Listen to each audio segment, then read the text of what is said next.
আমার সাথে আছে আমার দুই ভাস্তি বাঁধন আর সাফি। তো কি অবস্থা বাঁধন, কেমন আছো? ভালো। সাফি কেমন আছো? ভালো। হ্যাঁ, ভালো। তোমাদের তো পরীক্ষা না? হ্যাঁ। কবে থেকে পরীক্ষা? নভেম্বরে। আচ্ছা, পড়াশোনা কেমন হচ্ছে?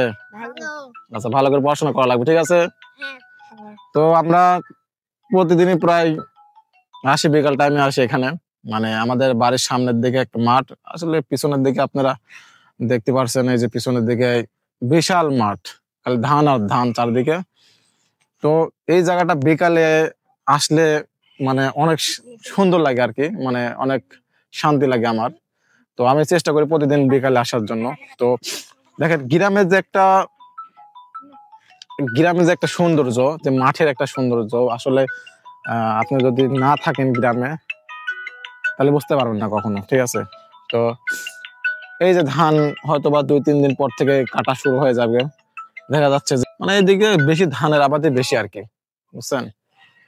তো সবাই ভালো থাকবেন, সুস্থ থাকবেন, আল্লাহ হাফেজ।